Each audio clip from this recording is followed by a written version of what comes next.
Samantha Copeland, as Wendy mentioned, and I work in ethics and philosophy, and I work at TU Delft in the Netherlands, and I'm also co-chair of the Serendipity Society, along with my newly appointed co-chair, Wendy. And so we can talk more about the society later, but I'm focusing on serendipity. If you're not familiar with it, it's the making of a discovery by accidents, and sagacity or wisdom is a way to explain it. But I'm sure you'll get my meaning. If I can figure out how to change my so I wanted to talk about the role of the possible in how we generate and manipulate our moral imaginations in order to create possibilities for ourselves, and also to assess possibilities, to engage each other in different ways so that we can advance, morally speaking, so that we can engage new moral arguments, so that we can think of new ways to tackle old problems. And this is a case of one of those. So here we have kind of a pointed use of our moral imagination in order to get people to act, right? So it seems like climate change is not generating action overall because people can't imagine what's actually going to happen. And so we use these kinds of images in order to generate that possibility, right? So it's going to be drastic. It's going to be major. Here, look at how drastic and how major it can be. And now use that analogy in order to project the possibility on the rest of your world. And hopefully this will get a response, right? And that people will act. So this is one way that we kind of use the possible in order to generate moral action. But it happens in other ways as well. And the coronavirus has given us a perfect example of how the use of moral imagination can be generated by chance. So this is a tweet that came out, and Snopes will tell you that, you know, the swans were always there and the dolphins are photoshopped. But the point of the tweet and the point of the kind of response here to the original lockdown was a generation of hope and imagination, and also the deeming of what seemed to be impossible, which is getting a large number of people to behave completely differently than they had before, suddenly became possible through action. So by enacting the lockdown and by forcing us all to change our behavior, to take that sharp left in our directions in life, there was a response of hope in the sense of moral imagination, that we can now imagine all of society doing this kind of major action on a large scale because we just did it. Look, we can do it. So maybe we can do this intentionally as well. And we now have these possibilities of things like clean water in the Venice canals that seemed impossible before, but we see them enacted out in the real world. And so this is kind of a wonderful case of where serendipity, where an accident or an unexpected event actually generates a positive outcome that we weren't looking for.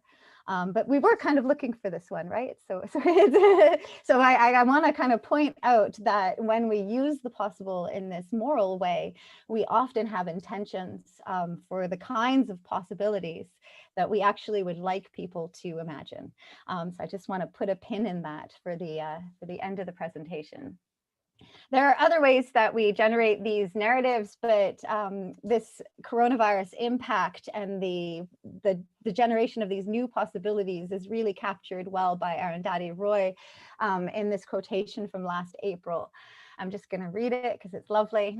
So whatever it is, the coronavirus has made the mighty meal and brought the world to a halt like nothing else could. Our minds are still racing back and forth, longing for a return to normality, trying to stitch our future to our past and refusing to acknowledge the rupture. But the rupture exists. And in the midst of this terrible despair, it offers us a chance to rethink the doomsday machine we've built for ourselves. Nothing could be worse than a return to normality. Historically, pandemics have forced humans to break with the past and to imagine their world anew. This one is no different. It is a portal, a gateway between one world and the next. We can choose to walk through it, dragging the carcasses of our prejudice and hatred, our avarice, our data banks and dead ideas, our dead rivers and smoky skies behind us. Or we can walk through lightly with little luggage, ready to imagine another world and ready to fight for it. So he's pointedly suggesting here that we're given a chance, we're given an opportunity by a chance event and unexpected events in order to reimagine our world, to see a new possible future. We do this in other areas with some intentionality, and we actually use this rhetoric in our moral lives, where we talk about the need to be able to imagine ourselves as different kinds of individuals in our future, and that this has a moral valence. So this image went viral after Kamala Harris was elected. And the idea is that now that there is a female Black vice president, female Black Asian vice president, she captures a lot of former impossibilities in her identity. We now see her in a place that was formerly thought to be an impossible place for those people to get to. And by seeing that and having that possibility imagined for us and visualized in this way by someone living it, we can now see it as a possibility for ourselves. And so we actively work towards generating those kinds of possibilities. And I just want to point out that in the tweet quote here, you say we can step into this next chapter of American history, this idea that we can, it's not just change that we can enact this way, but we can enact massive change. We can actually change the course of history. We can start a new chapter. So this idea of renewal, and it very much is in the tone of possibility, right? So we've opened up a whole new scope of possibilities for ourselves by giving ourselves this kind of moral imagination, material for our moral imagination. And I just want to point out the contrast between this picture and the one that it's derived from, which is a Norman Rockwell painting. And the idea in this painting, of course, is also a new possibility for the future. But I just kind of want to highlight that these possibilities are not always grandiose. And similarly with the climate change model, sometimes we want to highlight the impossibilities or the difficulties that still remain even within this new possibility. And here we have a case of that kind of nuance, right? So we have this capturing of a moment of possibility, a young girl getting to go to a school in a desegregated United States, and yet we're also reminded of the difficulties that come with that possibility as well. So there's this idea of imagination, but it's kind of a constrained use of our imagination, right? We don't want to just wander off into any possibility. We need to also attend to the moral context that we're working within. So I'm going to do a few long quotations here from an article in Counseling Psychology, and it came out in 2017, and written by Cross and Reinhardt, and it's a response to a number of other articles and a special issue on white attitudes, privilege, and multicultural development. And those articles touched on the experience of people teaching counseling psychology in educational institutions or in other institutions where they worked with people, and this idea of the linkage between gaining your own role as an ally in these situations and also communicating the education, and how do we get that kind of transformative experience to happen in others as well? How do we spread the word in that sense?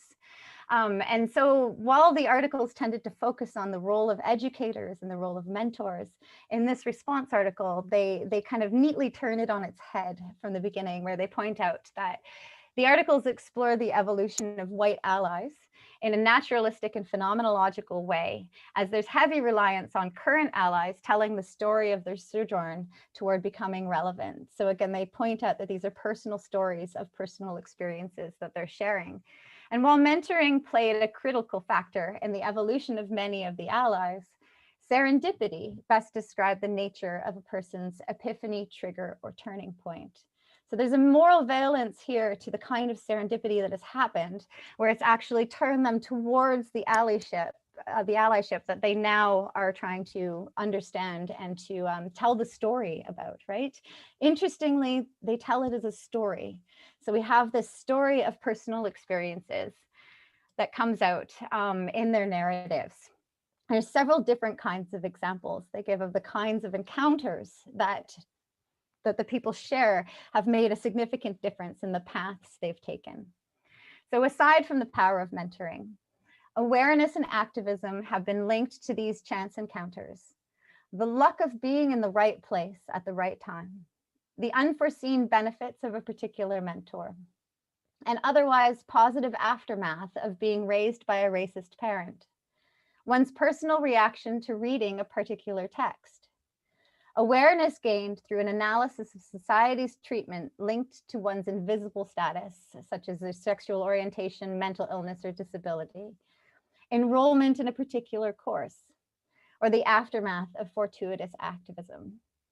So I kind of want to point out that these are highly experiential encounters where people have met other people or come across other objects that are like a particular text that has been kind of integrated in their culture, but they have a unique and personal experience. So first of all, we have this idea of a personal narrative, a personal sojourn or journey towards allyship that's being shared as somehow exemplary, right? So this idea that you had to go through the story to get to where they are is very much part of this, of the sharing of these experiences.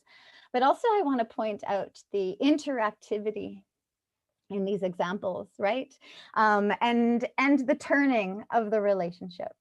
So the unforeseen benefits of a particular mentor. It's not just the mentorship, it's the plus that came from the mentorship that actually had the impact that they want to remark on. It's not just reading the text, it's the very personal reaction they had in that moment in time to that text. And awareness gained through analysis or gained through an encounter with others who are having different experiences.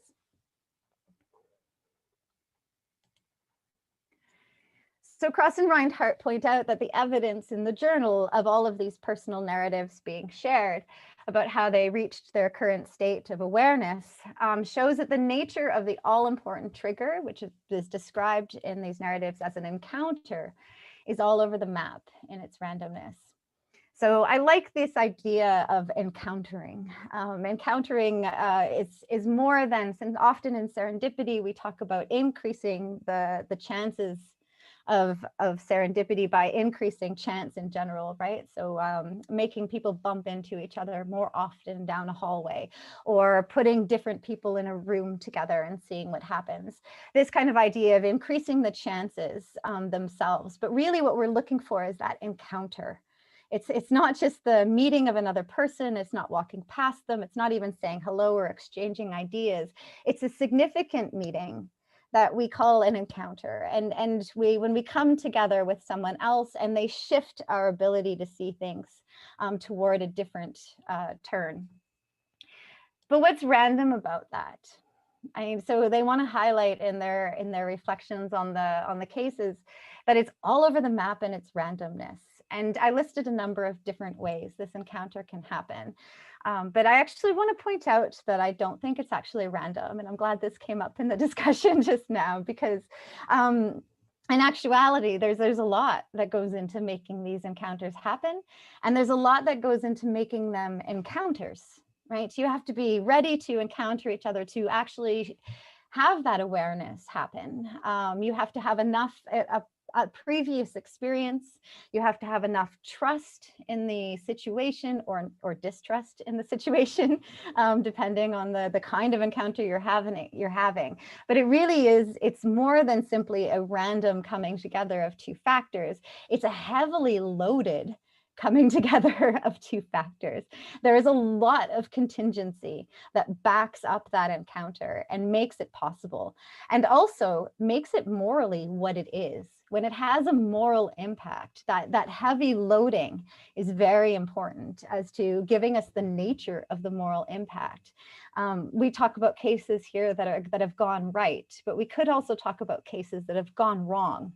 Morally speaking, where people have had an encounter and they have ended up going down a not so moral path in response because of the effect it's had on them. So it's not necessarily a morally positive encounter, right? That what it's loaded with is going to make a difference as well as to its outcome.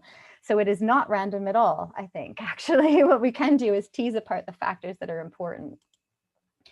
It's no more random than the kids you grew up with. The people you encounter, the people you see, the classes you take, the books you read, all of these are loaded through your own experience. They are all derived through the contingencies you've already experienced and towards the contingencies you will experience and how you'll experience them. So it may seem that, you know, you've encountered just the right people throughout your life, but it is neither random nor is it fully intentional. I kind of equate it to who were the kids in your neighborhood who you ended up playing with? Who were your parents' friends? What school did you go to? It's not random, but it also isn't your choice. So there's a boundary between, you know, intentionality and randomness here that we want to work within that kind of fuzziness. So in light of the fuzziness, I want to suggest that I think we can have a serendipity ethics. I think we can actually have an approach that actually based on the idea of possibility being the turning factor and the encounter being both loaded and also open to transformation. So let's say a 3-phase program is my proposal, that we can actually encourage the emergence of serendipity with ethical outcomes. And here's where the moral loading comes in. We need to load that encounter in the right ways. And I think that there's particular kind of approaches we can take to do that. So first, we need to open the space for the possible. This is not an easy thing to do, and I know many of you are actually working on that, where you need trust, you need all sorts of factors that go into creating a space for the possible among people within a context. So we need to allow the encounter to happen by opening up the space for the possible. People are allowed to explore what might be possible. It's not enough because it matters which direction we go in. The possibility is already, it's value laden. First of all, what we think is possible or impossible, as we were just discussing, is value laden. It has to do with our perspectives. But also opening the space for the possible might actually be quite different for different people. So we have to really attend to the people and their variances and what makes an encounter for them. Where are they coming from? And what is that encounter going to look like? So I don't think that's an easy task. It's not just having a room and everybody coming. I think there's much more loading we have to do there. And then we have to deliberate the adjacent possible. And I think we have to do that together. Once we say, okay, let's look at what's possible, we then have to think about what do those possibilities imply? What do they entail? What comes along with them? And here's where we really get to the morality of the possible. It's fun to imagine something possible, but once you start breaking down the consequences of that possibility, that's where you start to pull out, I think, the real normative elements of what people want to happen in their lives. And here we have to engage that possible as normative. We have to recognize that when we say, I think this is possible, I think that's impossible, why? What does this have to do with your expectations? How do your ideals play a role in defining the possible? And I really think that debate, deliberating the adjacent possible, is going to bring out a lot of aspects of that. And why do I say possibility is normative? Well, here I have my happy pigeons. But the words that they're using to describe the possible as alternatives, we've got feasible, likely, conceivable, practicable, probable, workable. As an ethicist, these are the kinds of words you look for in dialogue, right? You're like, oh, why do you think it's feasible? And once you start pulling apart the idea of feasibility, you pull out those normative elements of the possibility. And I really think engaging that is going to allow the kinds of encounters that we're looking for to emerge. This is all very speculative and sounds like a lot of fun. And if anyone has any ideas on it, I would love to hear. And I think I have 2 minutes left. Do I? I think if it was only 15 minutes, you may have less than 2 minutes left, but beautiful picture. Then thank you.